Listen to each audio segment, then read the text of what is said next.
ప్రీత్ ప్రీత్ ప్రియతమా రా, ప్రియతమా రా. నిషా నిషా కలవరిస్తున్నాడతను, కలవరిస్తున్నాడు. కళ్ళెదురుగా ఆమె ఉన్నా, ఆమెలో ఐక్యమైపోతూ ఉన్నా, ఇంకా తమ మధ్య ఏదో దూరం ఉన్నట్టే, దాన్ని దాటాలన్నట్టే, అందుకు శక్తి చాలదు అన్నట్టే.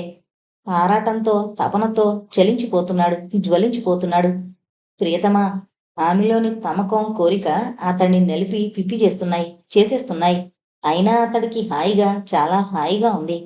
ప్రియతమా, నిషా, ప్రియతమా, నిషా. అది వలపు పిలుపు కాదు, అతడికి తెలియని బలి పిలుపు. Uncle, are you busy? ప్రశ్నించింది ఆరాధన. ఏదో ఫైల్లోకి సీరియస్గా చూస్తున్న ఆయన్ని. ఉలిక్కిపడి తలెత్తి చూసిన ఆయన మొహం ఆరాధన్ని చూడగానే ప్రసన్నంగా అయింది. ఫైల్ని పక్కనున్న ట్రేలో పడేస్తూ, no, I'm waiting for you only అన్నాడు. ఆమె ఆశ్చర్యంగా చూసింది. ఏమైపోయావు? అరడజను సార్లైనా ఫోన్లో ప్రయత్నించాను నీకోసం అన్నాడు. ఆమె నాలుగు కరుచుకుంది. సారీ అంకుల్, నేను ఈ విషయం మర్చిపోయాను. ప్రీతం ఇంట్లో ఉన్నాను రాత్రంతా. అనుకున్నాను. అక్కడికి ఫోన్ చేద్దామనుకుని మళ్ళీ ఆ ఆలోచన విరమించుకున్నాను అన్నాడు. మంచి పని చేశారు అని. ఏదైనా విశేషమా? ఆతృతగా అడిగింది. బుడ్డా ఫకీర్ విలేకరి దొరికాడు డియర్ అన్నాడాయన. రియల్లీ? ఎవరతను? ఎక్కడుంటాడు? మీ ఎత్తు ఫలించిందన్నమాట. వాడి బెదిరింపు ఎంత నిజం? గబగబా అడిగేసింది. ఆయన నవ్వి, ఏంటా తొందర, చెబుతాను అంటూ ప్రారంభించాడు. అతడి పేరు శ్రీకాంత్ శర్మ. నెల క్రితం దాకా ఓ లోకల్ పత్రికలో పనిచేశాడు. తాగి గోల చేశాడని, ఎడిటర్ మీదకి వెళ్ళాడని తరిమేశారు. ఇంట్లోని సామాను ఒక్కొక్కటే అమ్ముకుని బ్రతికేస్తున్నాడు. వనస్థలిపురంలో నివాసం. మనిషి స్వతహాగా తెలివైనవాడే అయినా సుపీరియారిటీ కాంప్లెక్స్ అధికం. తనని తాను చాలా ఎక్కువగా అంచనా వేసుకుంటాడు. ఒకనాటికి ప్రపంచాన్నంతటినీ ఊపివేసేంత గొప్పతనం, మేధావితనం తనలో ఉందన్న నమ్మకం జాస్తి. అయితే అతడి దృష్టి ఈ పత్రిక ప్రపంచం మీద నుండి పక్కకి మళ్ళదు. మొదట ఒక ప్రాంతీయ పత్రికలో స్థానం సంపాదించుకుని ఇంకా ఇంకా పైకి ఎదగడానికి 7-8 ఏళ్లుగా ప్రయత్నం చేస్తున్నాడు. ఎన్నాళ్ళకి ప్రయత్నాలు ఫలించే అవకాశం వచ్చిందని భావిస్తున్నాడు. నువ్వు రంగంలోకి దిగి అతన్ని కనిపెట్టి ఆచూకీ తెలుసుకోవడానికి పూనుకోకపోయుంటే ప్రీతం శత్రువైన ఒక పత్రికా సంపాదకుణ్ణి కలుసుకుని ఉండేవాడు. ఈ దెబ్బతో అతడి జీవితంలో కొంతైనా అతడు ఆశించిన మార్పు వచ్చుండేది. అతడి దురదృష్టవశాత్తు అలా జరగలేదు. ఆగాడాయన. ఆరాధన ఏదో అనేలోగా మళ్ళీ అతడితో ప్రీతం తనకి తెలియకుండానే శత్రుత్వం తెచ్చుకున్నాడు. ప్రీతం అతన్ని ఎరగా కూడా భావించలేదు. అలాంటప్పుడు ఒకనాడు అతడు పాము కాబోతున్నాడని అనుకోలేకపోయాడు అంటూ ముగించాడు. ఆయన చెబుతున్నదంతా గంటలో, కేవలం ఒకే ఒక గంటలో ఆయన మనిషి సేకరించగలిగిన ఇన్ఫర్మేషన్. అంతా నిశ్శబ్దంగా ఉన్న ఆరాధన చొప్పున లేచి ఆయన చేయి పట్టుకుంది. Most useful information uncle, thank you. వెళ్ళి వాణ్ణి పట్టుకోనా అడిగింది. ఆయన ఆలోచిస్తూ, ఏమడుగుతావు వెళ్ళి?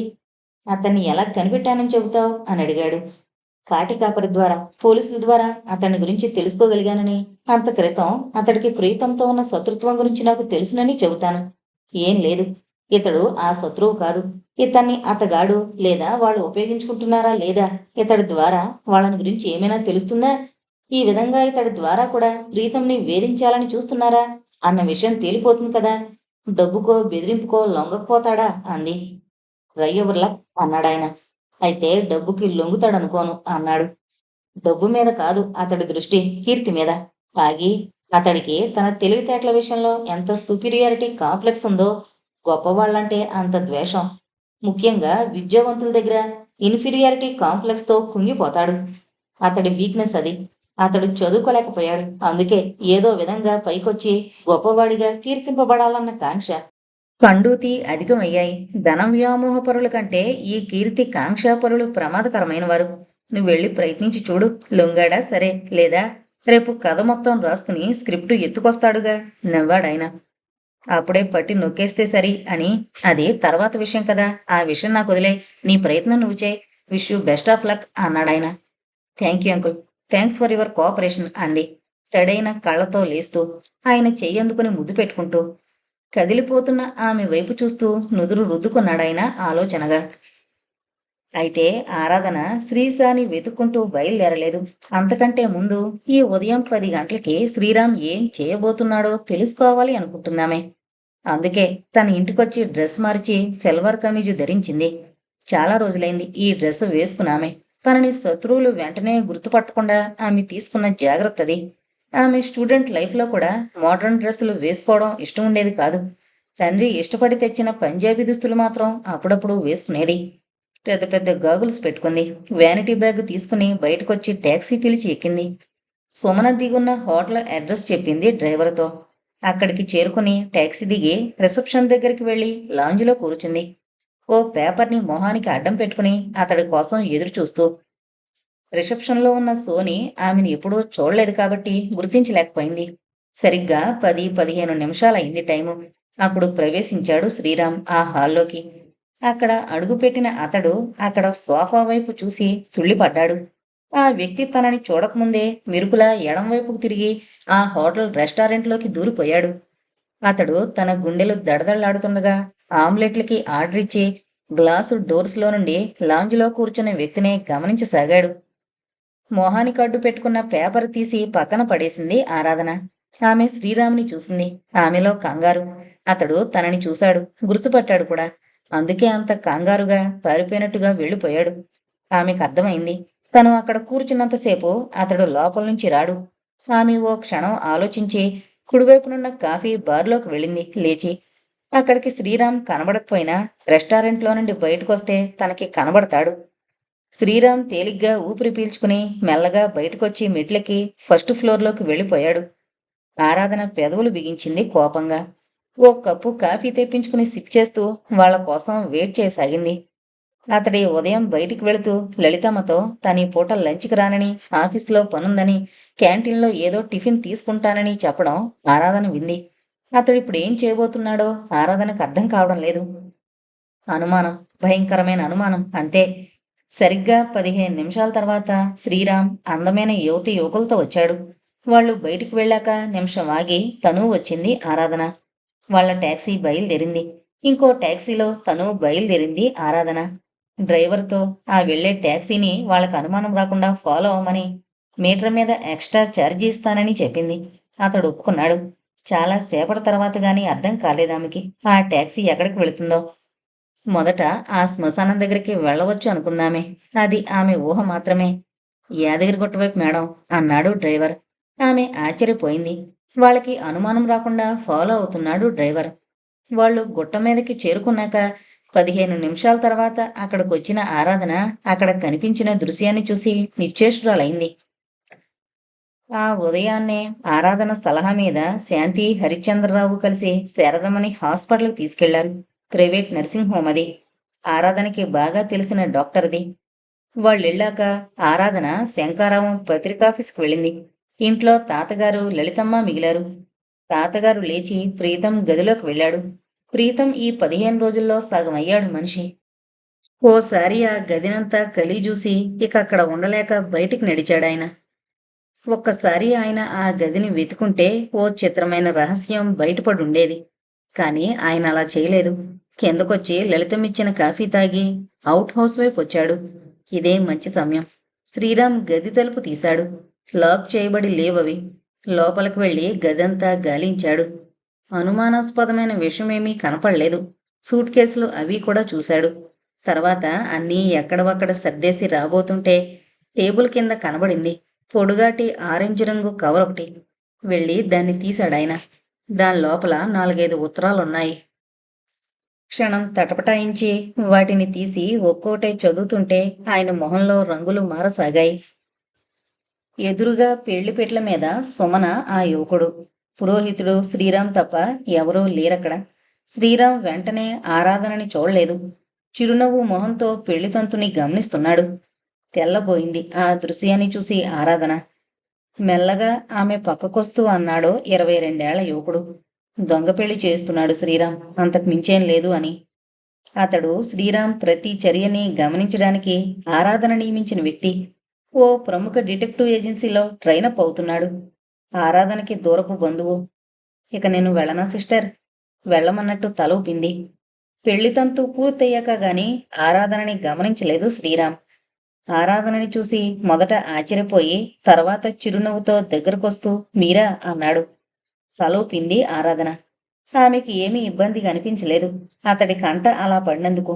సగం అనుమానం తేలిపోగా తేలిగ్గా అనిపించింది. తరువాత వధూవరులని ఆమెకి పరిచయం చేశాడతను.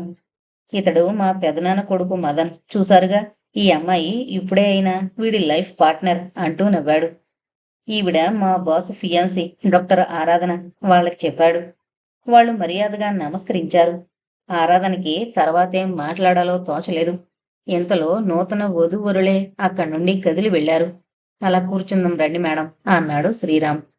ఇద్దరూ కూర్చున్నాక ఆరాధన అంది, ఇదేంటిలా రహస్యంగా? ఇదో ప్రేమ వ్యవహారం.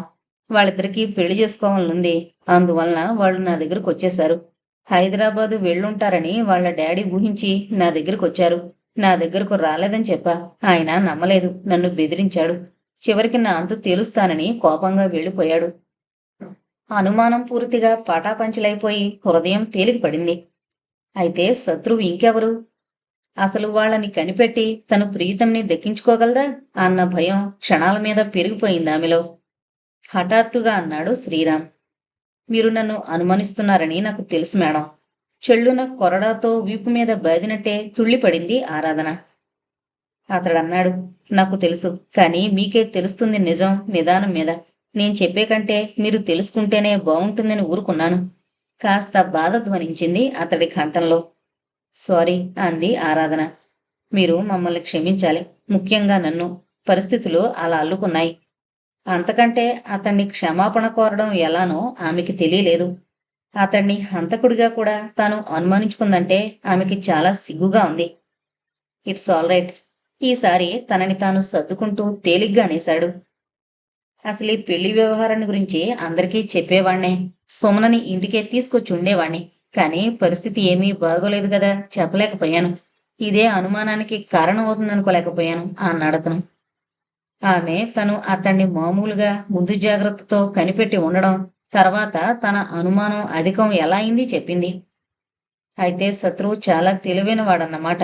చాలా ఈజీగా అనుమానాన్ని నా మీదకొచ్చేలా నెట్టేశాడు. మరి ఈ చివర్లో ఎందుకు వదిలినట్టు? మిమ్మల్నో నన్నో ఇక్కడ దాకా రాకుండా చేసుండొచ్చే, మరింత అనుమానం బలపడేలా. చాలా ఆశ్చర్యంగా అన్నాడు. అప్పుడు గుర్తుకొచ్చింది ఆమెకి హఠాత్తుగా. గుడ్ గాడ్, ఎంత గోప్యంగా ఉంచినా శ్రీరామ్ని తను అనుమానిస్తున్న విషయాన్ని శత్రువు చాలా ఈజీగా తెలుసుకుని తన అనుమానం అతడి మీదకే మళ్ళేట్టు చేయగలిగాడు అంటే, తన ఫోన్ కాల్స్ని ట్రాప్ చేస్తున్నాడు అంటే, తను తాతగారు మాట్లాడుకునే విషయాలు మొత్తం తెలుసుకుని ఉంటాడు. గుండె జల్లుమందామెకి. అదే అంది అతడితో, ఇకనైనా జాగ్రత్త పడాలి. అతడితో అందామే నిజాయితీగా, జరిగిందేదో జరిగిపోయింది. ఇక నుండి మనం కలిసికట్టుగా ఆ దుర్మార్గుడు లేదా దుర్మార్గులకి అనుమానం రాకుండా వాళ్ళని తెలుసుకోవడానికి ప్రయత్నించాలి. సంతోషంగా సహకరిస్తాను మీకు అన్నాడు శ్రీరామ్. ఆమె అతడికి శ్రీస విషయమంతా చెప్పి నేనతన్ని కలుస్తాను వెళ్ళి అంది. మీకు అభ్యంతరం లేకపోతే ఓ గంటాగి నేను వస్తాను అన్నాడతను. ఇంతలో వధూవరులు అక్కడికొచ్చి ఆమె ఈ పూట తమతో కలిసి లంచ్ తీసుకోవాలని రిక్వెస్ట్ చేశారు. ఒప్పుకోక తప్పలేదు ఆమెకి. ఆరాధనకి తెలుసు ప్రతి గంట ఇప్పుడెంత విలువైందో. ప్రీతం రోజు రోజుకి క్షీణించిపోతున్నాడు. ఇక శ్రీస ఉన్నాడు. అదే చివరి ఆశలా ఉందామెకి. అతడి ద్వారా శత్రువు ఉనికి బయటపడొచ్చునన్న ఆశ అంతకంతకు పెరిగిపోసాగింది ఆమెలో. సాయంత్రానికి శారదమ్మని ఇంటి తీసుకొచ్చారు హరిశ్చంద్రరావు, శాంతి. తాతగారు అదోలా ఉండడం గమనించి, ఏమైంది తాతయ్య అడిగింది శాంతి. ఆయన ఇక ఉండబట్టలేక, శ్రీరామ్ పట్ల మన అనుమానం అబద్ధం శాంతి అన్నాడు. ఆమెకు అర్థం కాలేదు. ఆయన తాము అనుమానించడం అంతా చెప్పి, బహుశా ఆరాధన అతన్నిప్పుడు పెళ్లిలో కలిసుంటుంది అన్నాడు. అంతా విని ఆమె ఆశ్చర్యంగా, ఇదంతా నీకెలా తెలుసు అంది. శ్రీరామ్ గదిలో దొరికిన ఈ ఉత్తరాలు చదివాను అంటూ చూపించాడు. శాంతికి చాలా ఆనందంగా అనిపించింది. శ్రీరామ్ మంచివాడు అనుకుంది తృప్తిగా. ఎందుకో ఆమెకి రోజంతా గాలిలో తేలిపోతున్నట్టే అనిపించింది. ఆమె కన్నె మనసుకి అప్పుడేం అర్థం కాలేదు, అలా ఎందుకు అనిపిస్తోందో అని. ఏంటా ఇంటి ముందా జనం అంది ఆరాధన. ఏంటో మరి, పోలీసులు కూడా ఉన్నారు మేడం అన్నాడు శ్రీరామ్. ఆరాధన కనుబొమ్మలు ముడిపడ్డాయి. మీరిక్కడే ఉండండి, నేను వెళ్ళి చూసొస్తాను అన్నాడతను. నేను వస్తాను పదండి అందామె. ఇద్దరూ కదిలారు. అది వనస్థలిపురంలో శ్రీస ఉండే 4 పోర్షన్ల ఇల్లు. ఒక పోర్షన్లో అతడుంటున్నాడు. ఆ ఇంటి ముందే ఆ జనం. పోలీసులు జనాన్ని కట్టడి చేయడానికి ఇబ్బంది పడుతున్నారు. ఏం జరిగింది? అక్కడికి చేరుకున్న తర్వాత అడిగాడు శ్రీరామ్ ఒక వ్యక్తిని. మర్డర్ మర్డర్ జరిగిందట. కళ్ళు పెద్దవి చేసి చెప్పాడు ఆ వ్యక్తి. ఇద్దరూ ఉలిక్కి పడ్డారు. ఎవరట? అడిగాడు శ్రీరామ్ ఆతృతగా. అదే తెలీదింకా. ఇప్పుడే వచ్చాను. జనంలోకి చొచ్చుకెళ్ళడానికి, పద్మవ్యూహంలోకి వెళ్ళడానికి ప్రయత్నించే అభిమన్యుడి ఫోజులో చెప్పాడతను. కర్మ, ఇది కూడా ఇప్పుడే జరగాలనా? ఆ శ్రీశా మహానుభావుడికి తిన్నంత తిండి, రాసుకున్నంత మేత తమ చేతికి ఒంటరిగా చిక్కుతాడా? నిరాశగా అనుకుంది ఆరాధన. అప్పటికే శ్రీరామ్ జనాన్ని నెట్టుకుని లోపలికి దూరేశాడు. అతన్ని అంటిపెట్టుకుని తనూ దూరింది ఆరాధన. అక్కడ కనబడ్డ దృశ్యాన్ని చూసి షాక్ తిన్నట్టు నిలబడిపోయారిద్దరూ. ఎదురుగా గుండెల్లో పిడి వరకు దిగబడిన కత్తి, బకిరి గెడ్డం, ఒక పద్ధతి లేకుండా పెరిగిన జుట్టు, కళ్ళజోడు, వెల్లకెల్లా పడున్న 32 ఏళ్ల యువకుడు శ్రీకాంత్ శర్మ. ఎవరినైతే శత్రువులు ఉపయోగించుకుంటున్నారని భావించిందో అతడే. స్థాణువై చూస్తుండిపోయింది ఆరాధన. పదండి మేడం, మెల్లగా అన్నాడు శ్రీరామ్. కదిలింది ఆరాధన. తన శరీరంలోని శక్తినంతా, రక్తాన్నంతా ఎవరో తోడేసినట్లు తెల్లగా పాలిపోయింది ఆమె మొహం. టాక్సీ తిరిగి బయలుదేరింది. శత్రువు అద్భుతమైన తెలివితేటలు కలిగినవాడు. మనం ఇతడి దగ్గరికి వస్తామని ఊహించుంటాడు, లేదా ఇంకేదో జరుగుంటుంది. ఆ దుర్మార్గులు తప్ప ఇతన్ని చంపాల్సిన అవసరం ఎవరికీ లేదు. మన యొక్క ప్రతి మూమెంట్ని 1000 కళ్ళతో కనిపెడుతున్నారు, ఆవేశంగా అన్నాడతడు. ఆరాధన ఏమీ మాట్లాడలేదు. నడుము విరిగిపోయినట్టు అనిపిస్తుందా మీకు? ఉన్న ఒక్క ఆధారము జారిపోయింది. ఇంకే ధైర్యంతో, ఆధారంతో రాక్షసుల్లాంటి శత్రువుల్ని కనిపెట్టి ప్రీతంని రక్షించుకోగలదు? ఆమెలో అధైర్యం ప్రవేశించింది. ఆమె తనని తాను ప్రశ్నించుకుంది. నన్ను మాత్రం ఎందుకు హత్య చేయడానికి ప్రయత్నించలేదు శత్రువు? ఆ ప్రయత్నాలు ఎందుకు మానేసినట్టు? తన దారికి అడ్డొచ్చి తనని గురించి తెలుసుకోవడానికి వ్యర్థ ప్రయత్నాలు చేస్తున్నా తనని ఎందుకు వదిలినట్టు? మళ్ళీ తనకి తానే సమాధానం చెప్పుకుంది. ఇక తను మాత్రం ఏం చేయగలదు అని. తను విజయం సాధించలేదు, ఓడిపోయింది. ఇంకేం కావాలి వాళ్ళకి? ఇంకేం చేయగలదు అని. శ్రీరామ్తో అంది, నేను ఇంటికి వెళ్ళిపోతాను శ్రీరామ్ అని. ఆమె బాగా అప్సెట్ అయిందని గ్రహించాడతడు. తనకే ఇంత షాక్గా ఉంటే ఆమెకి ఎలా ఉండాలిక అనుకున్నాడు. వద్దు మేడం, మీరిలా ఒంటరిగా ఉండడం మంచిది కాదు. పిచ్చి పిచ్చి ఆలోచనలు మరీ బాధ పెడతాయి అన్నాడు. ఆమె బలహీనంగా నవ్వింది. ఇప్పుడు నేను అక్కడికి వచ్చి చేయగలిగిందే ఉంది? నలుగురితో కలవలేను కూడా. పర్వాలేదు, అక్కడికే వెళదాం. నలుగురిలో ఉంటే దేనికైనా మంచిది. ఇంత జరిగాక ఒంటరిగా ఇంట్లో ఉండడం ఇంకొకందుకు కూడా మంచిది కాదు. నచ్చ చెబుతున్నట్టు అన్నాడతను. వీళ్ళిద్దరూ కలిసి రావడం చూసి ఆశ్చర్యపోయింది శాంతి. ఆరాధన మొహం చూసి, వదినా ఏంటలా ఉన్నావు? ఆదుర్దాగా అడిగింది. ఏం లేదు, తలనొప్పిగా ఉంది శాంతి. చెప్పే ఓపిక లేదు ఆరాధనకి. శాంతి రూంలోకి వెళ్ళి పడుకుంది. ఏం జరిగింది? ఆరాధన మాటలు నమ్మలేక శ్రీరామ్ని అడిగింది. తర్వాత చెబుతాను. ఆవిడికి ఓ కప్పు వేడి కాఫీ ఇవ్వండి ముందు అన్నాడతడు. శాంతి ఆశ్చర్యంగా చూస్తూ శారిడాన్ ఒకటి కాఫీ తీసుకువెళ్ళింది ఆరాధన దగ్గరికి. శాంతి, ఓ గంట పాటు నన్ను డిస్టర్బ్ చేయకండి అంది ఆరాధన. అలాగే వదిన, రెస్ట్ తీసుకో అంటూ తలుపులు ముందుకు లాగొచ్చింది. అప్పటికి శ్రీరామ్ తాతగారి గదిలో ఉన్నాడు. శాంతి అక్కడికొచ్చింది. అతడు చెప్పిన విషయం విని హతాశులయ్యారు. ఆరాధన ఇంత పరిశోధన చేసిందని శాంతికి అప్పటి వరకు తెలియదు.